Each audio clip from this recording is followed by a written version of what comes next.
song was by Callie. Hey, Helling I have no idea how you say that. and Heligethanol. and I remember that guy. Gabriel Wilson, Chris Greeley, and Bobby Strand, and that was called Everbee. Now Mama's gonna sing one that she wrote. Yeah, I'll try. Okay.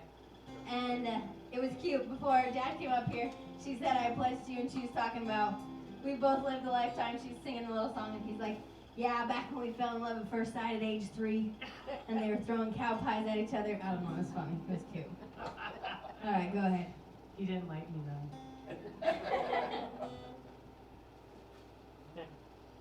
I was kind of awkward looking as a child, just in case you didn't know.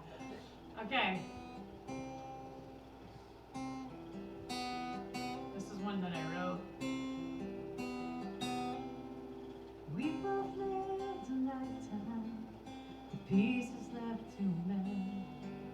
I only know that in the midst you were a faithful friend. Looking back, I'm not really sure where my love for you began. I only know I'll never ever want for it to end. 'Cause I can't promise beds of roses, I cannot bring you skies of blue. But all I have to offer now, you know, belong to you. 'Cause I pledge to you my life and everything that I can give. I promise my devotion for as long as I shall live. I give you my tomorrows with all those yet to open doors. I pledge to you my love, my dear. If you have me, I'll be yours.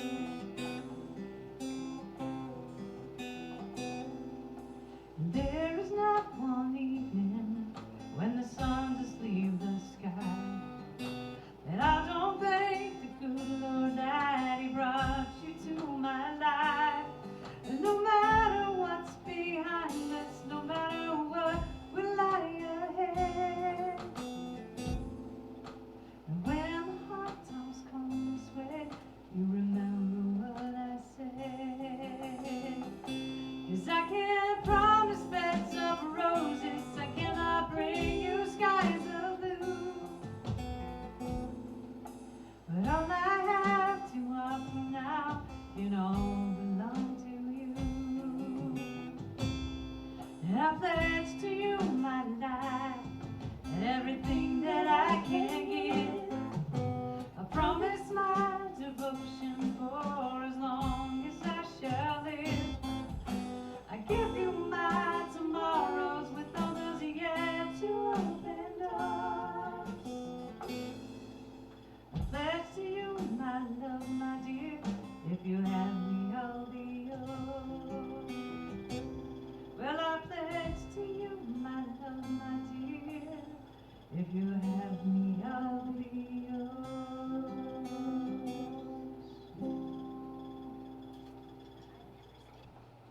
It's kind of perfect that we did the wedding song tonight, because we're having a really interesting story that relates to the covenant of marriage and the covenant between Israel and God, and one of the prophets that we didn't yet talk about. And remember, we were talking about the northern kingdom and how it was going to fall, and God sends all these prophets. Well, and even though there were all these prophets and bringing messages, the northern kingdom did not listen. And so, but this one last prophet is really important to mention, because he does it with a love story, a tragic love story. And so we're looking at the prophet Hosea tonight, and it's really interesting. And having gone through the wedding last weekend, it kind of made me think of how incredibly sacred this story really is, this narrative where God is calling out to the northern kingdom and sending message after message. And this message is incredibly beautiful. Even Chuck Swindoll will say that most people will say that the most important aspect of marriage is faithfulness. You probably all agree with that. Faithfulness. I've always said to people that I'm counseling with about something, without trust, you have nothing. You have nothing without trust, right? So it's all about faithfulness. And in wedding ceremonies, and after just going through Kyle's and Marley's, they emphasize this with the vows. They make you promise to be faithful. That's how important it is. So they say things like, do you promise to forsake all others, on, in sickness and in health, as long as you both shall live, right? And they make you vow that. They make you do it again, then they do it again in the ring ceremony. You have to vow over and over your faithfulness, right? Would you not agree that it's a huge part of the wedding ceremony to vow that you will be faithful? And even our country, we have laws preventing people from multiple marriages. Of course, it's ignored by like the fundamentalist Mormons, but it's not legal. But in our country, it's not allowed, and the reason is it's because of the sacredness of that union and what it means. It means you are covenanting together. All your finances, your life, your everything is together, and it's very important. It's very important to God, and even in the Old Testament and the New Testament, it gives us clear directions that a man should only have one wife. And we've already talked about how David and some of the other patriarchs kind of messed this up and messed up their families because they didn't follow this Moses law, which Jesus affirmed. And so this helps us to understand why the biggest wrong, even if you're just dating someone, one of the worst things you can do in any situation is cheat on the person. And so it's really interesting when you talk about relationships, when, universally, if somebody says, well, he cheated on me, or vice versa, she cheated, everyone's just like, oh, right? Because we get that. That is like betrayal. It is like major betrayal. And so God uses this prophet Hosea to teach about this relationship with God and Israel. God loving Israel as a man loves his wife, he loved Israel, right? But Israel didn't love God back. And so what happens with Hosea, as he is the messenger to the northern kingdom, which we know eventually gets taken by Assyria, but in the meantime, and theologians disagree about how this works out, it says in the scripture of Hosea that he is to go marry a prostitute. Now, most theologians say she didn't start out that, she became that later. Others say that he, even though he was a prophet, he would never have been allowed to marry a prostitute, even though he went and redeemed her as part of his plan, as part of God's plan. So he went and found this woman, and he redeemed her by marrying her and basically making her an honorable woman. And it says, and you get the idea that he loves her. So I don't know if this was just a random woman or just God said to him, you're going to love this woman, and he knows she's not going to be faithful, but he's going to use it to show something. And so you would wonder why God put Hosea through this, but in the end, he uses it for good, and it all turns out eventually, but it's a sad, sad story. So he falls in love with this woman, he makes her an honorable woman, redeems her, they have children.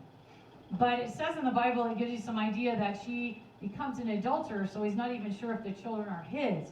So he names the children Not Loved, and one of them is named Not Mine.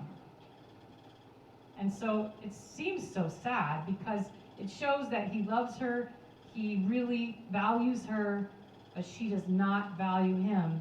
And she doesn't value their life, their family, and she basically just leaves everybody for wine and other lovers.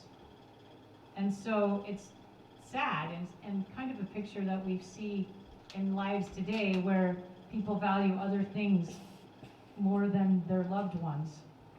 And this is not a happily ever after story, you know, no fairy tale ends with, and Cinderella went back to the village, pursued other men, and ended up a prostitute. That's never, and nobody would ever buy that book, right? Nobody would ever watch that movie. It's just terrible. It's like, you don't want to end it that way. There probably is a movie like that, because Hollywood is so demented anymore. I'm sure there is. But I wouldn't like it, and God wouldn't like it. And so at some point here, when she leaves her family and abandons everybody, she begins to search for that thing that she cannot find. And the Bible clearly says she cannot find what she's looking for. And that really shows the culture that we live in. All these people seeking after what they can't find. I heard a reference where Tony Campolo was saying, every time he has a person like leaving the ministry or leaving their Christianity or whatever, they sit down and they say something like, well, I just need to find myself, you know? And what if you're an onion and there's nothing there, right? So anybody who says that I'm going to go find myself ends up just empty and never finding really much of anything, you know? Because we got to find God, not ourselves. And so whatever she looked for, none of it was satisfying to her. It was all empty. And she was sad that she was alive. At some point, she had to have ended up a slave. So now she's not, now she's lost her wealth, her family, everything. As some people do. I know my mom worked in drug court for 13 years, and she said people will sometimes give up everything just for that drug or that alcohol or whatever it is. And so at some point, she becomes a slave. She's no longer a free woman. Now she is not, now she's a lowly person that no one would want.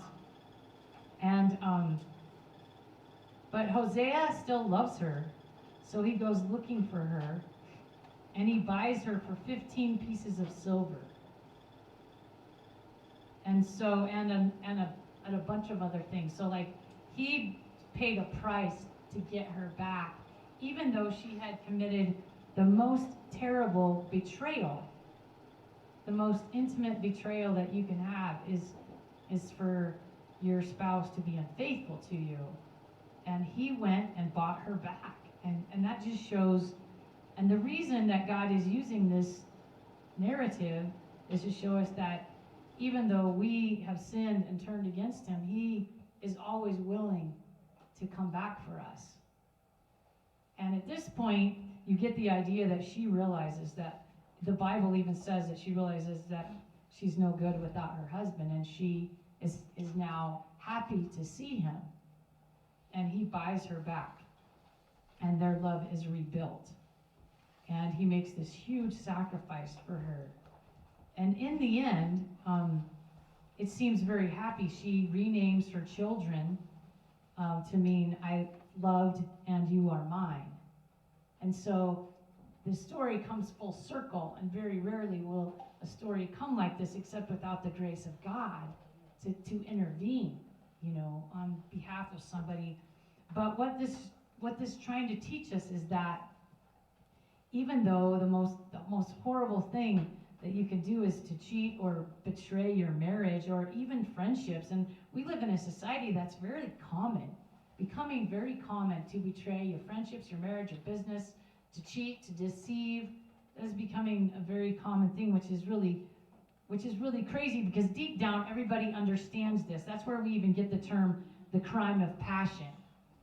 The crime of passion. I mean, and it happens like somebody goes home and finds their spouse with someone else and they start shooting or do something absolutely crazy. And even though it's absolutely crazy, people kind of go, that was a crime of passion.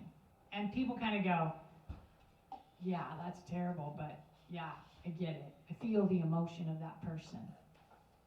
And so that's where we even get the term crime of passion. Something happened when you're emotional, when you felt betrayed, or something happened there where you were emotionally involved in a crime, even separating it from a premeditated thing. It's totally a different situation.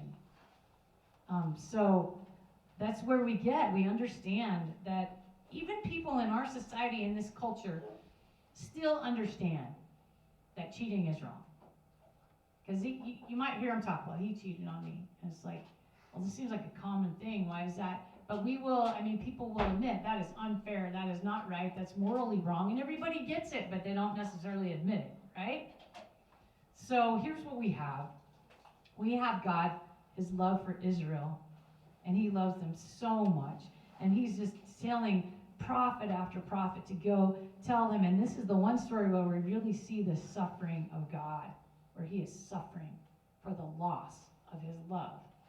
And God's love for Israel is overwhelming, and he's tried over and over to get them back, but they continually reject him, and they turn to idols.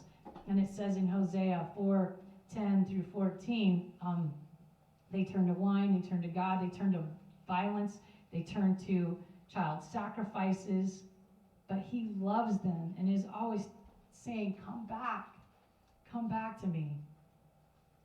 And things are just getting worse and worse. The kingdom's getting more evil and evil. We talked about how we went through 7 short dynasties of evil and assassinations, and king after king being assassinated by the next guy who's just a general that takes over. And God sends Elijah, and God sends Elisha, and then he sends Amos, and then he sends Hosea with this last call out for love. Like Hosea, his wife was named Gomer, and he demonstrates a completely self-seeking, or she demonstrates a completely self-seeking, unfaithful wife, while Hosea demonstrates a completely selfless husband and forgiving. And people look at this situation and go, this is the weirdest story I've heard in the Bible. What does it mean? Do we get it? Where's the happy ending? And we did get a happy ending, although it doesn't talk a lot about it, because the example is that Israel did not come back to God at this point here, they get conquered by the Assyrians because they refused to listen. And I was thinking about this. I was like, well, where's the happy ending in this story? Because Israel gets plundered, hacked and hauled away by the most violent people existing in the world at the time, hooks in their nose, torturing anybody who didn't go along. It's a terrible situation. How has this got a happy ending? And I was just thinking about this today. I was like, where's the happy ending here? What is the meaning? Where does it come back? Where does he bring her back? And then I remember John 4, where Jesus went out of his way to go to the Samaritan woman, because those are the people that were intermingled and racially mixed with the Jewish people, with the Assyrians and other random people. And so he went out of his way to go through Samaria, which the Jews never did, because they hated the Samaritans. They hated him. And Jesus goes out of his way to go see this woman at the well. And she is the example of his redeeming love, not just to the Jews, but to everybody. He goes to the well to meet a woman who had to go at noon because she was so despised by everyone else. Most of the women in that village would never have gone to the well with her. That's why she was there at the noon hour. They all went in the morning or in the evening, but she had to go at noon because everybody hated her and despised her. And we'll find out why, because Jesus talks to her, and she's shocked that a Jew would talk to her. Why are you talking to me? Well, and asks for water and makes a conversation with the Samaritan woman. She's completely shocked because Jews don't talk to Samaritan women, especially not her, because she is the degraded Samaritan woman. And he doesn't know that, but he does know.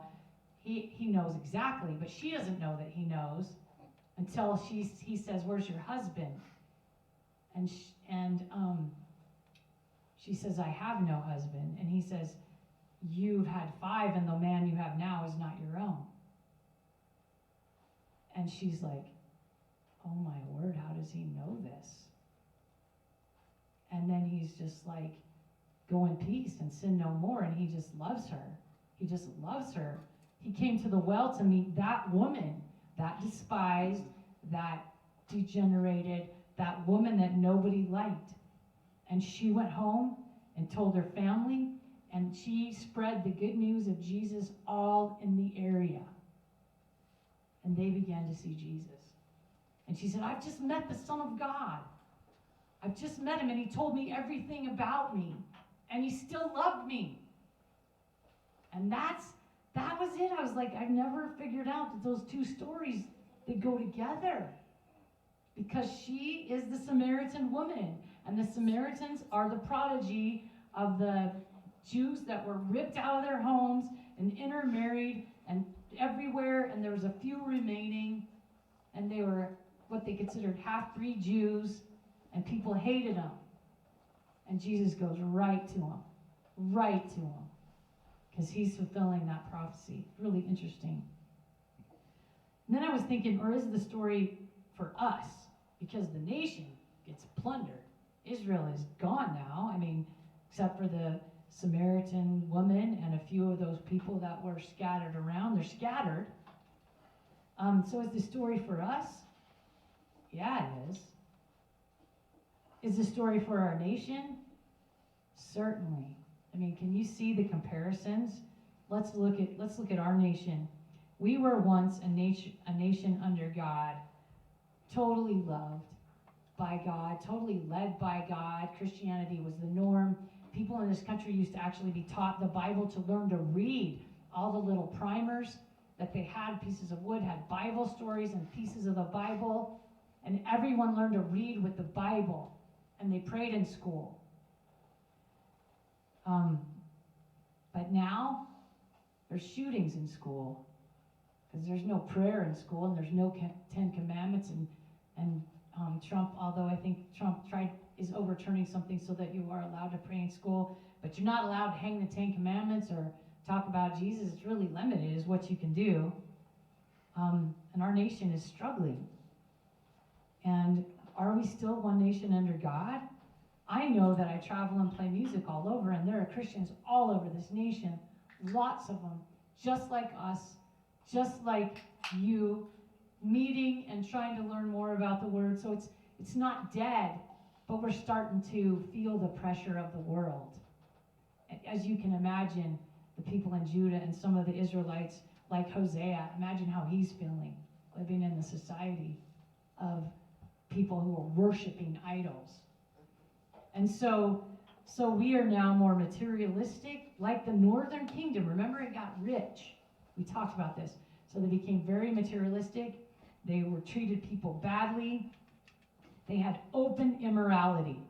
And even some of part of their Baal worship and involved immorality and temple prostitution and crazy things like that. There was systemic violence, just like what we're seeing now, or just random people showing up. I didn't get what I want, so I'm going to tear up your city. I mean, I was trying to think of what theologian said it, but he said, I'll try to remember to tell you next time. He said, New York City has more crime than like Ireland and Sweden and huge parts of Europe, and more in 1 year. And it's very violent. Our society is making Christianity politically incorrect. It's kind of like, we talked about this last time, sort of like this fake thing where we hold up our consciences by our rituals, but really deep down we're trying to say everything's okay and everybody's idol is okay and everybody can just be what they want and everybody can worship what they want, and we're just going to say that's okay, and if you say that's not okay, we don't want you around. You're not one of us. And Christians are running into problem because of that. And if you look at one last thing that compares us to the northern kingdom, is they practiced open child sacrifice for Baal and their gods they were worshiping. And guess what we're doing? And here's something that just happened last week. Colorado voted down a bill that would end late-term abortion. So they had a bill up in Colorado that would end late-term abortion, and their state voted it down. Now, that seems like, there are different opinions. Of course, I'm against abortion, but there are people that might think, well, whatever you want to think, about it. That's pretty blatantly, obviously murder to me and to most people, I think. And they voted it down. And if you think about why they voted it down because these kids are inconvenient. They're going to take away their money. They're going to take away their time. Yet there's people all over the world that really want children and can't have them. So there's a bunch of families that would be totally blessed to have a child by somebody, and they're not getting it because we have allowed this terrible sacrifice of children, just like the Baal worshipers. And I don't know how abortion compares to passing your children through fire like the Baal worshipers did, but the people of Israel ended their children's lives for their gods. And the Bible also says that they talked to idols of wood and asked them questions. So they let their lives be governed by wine and things made out of wood. That's what the Bible says. And they offered their children into the fire. And so God is devastated and he's broken. And we really can see into the heart of God over this story that he loves Israel, that he loves us, that he loves America, that he loves us. And we continue to just seek ourselves. And I don't want to be Debbie Downer, because like I said, the more I travel, the more I know there is more than a remnant of people that love God in this country. And that remnant is saving us from outright destruction. It really is. Because God will judge. He will judge sin. He has to. He's got to judge. He's the judge, the whole judge, the creator and the judge. He's holy, so he has to judge. And so, but he's always calling us back, calling out to us. And this, this last election, we were facing all this turmoil. All of these things were happening, this plague and everything. And he's calling us back and say, hey, come back to me, come back to me. And if you take some time this week to read Hosea, you will really see some beautiful things in it. So please it's not a long book, some beautiful passages in there. Number one thing that we learned is that God loves you. He loves you. Just like he loves Israel. He loves you so passionately, so deeply, and he just longs for the fellowship with you. I think that's what people don't understand about God, is not only is he your creator, he delights in you. He made you to have fellowship. And so the other thing we learn is that he will seek you out, continually seek you out. And he will not let go of you. But he has to get to that place where he'll lift his hand and say, you know what? Go your way, just like Gomer did. See how that works for you. And that's God's mercy. When he says, okay, figure it out. That's his mercy. He lifts his hand and lets you go figure it out. Just like Gomer did. And she figured out, my life is terrible without my husband. He loves me, and I'm giving myself over to things that never are enough. And then God nurtures his people, and he seeks to be close to them. He's grieved when we betray him. He rejoices in our fellowship. He rejoices in our fellowship. Even when we meet like this, just to get closer to him, he's here rejoicing over us. He's delighting in us. And that's why it feels so good to be among Christians and going over the word of God, because he's here delighting over us. But if he has to, he's a gentleman, and he will let you go, so out of his mercy, so you can see what it's like without him. It's not cool. It's not the way to be. And if you walk away, sin will multiply itself. This is the other thing that this narrative shows. Sin multiplies itself. Evil becomes more evil. Evil breeds more evil and takes places they never, ever thought. Do you think the people in the northern kingdom would have ever believed that they at some point be sacrificing their own children to these stupid idols? They'd have laughed at you. But there they were, doing it. So God has to judge sin. He has to, because all the sins against mankind. I mean, think of all those little children who've been sacrificed. If God just let that go, he's not a God.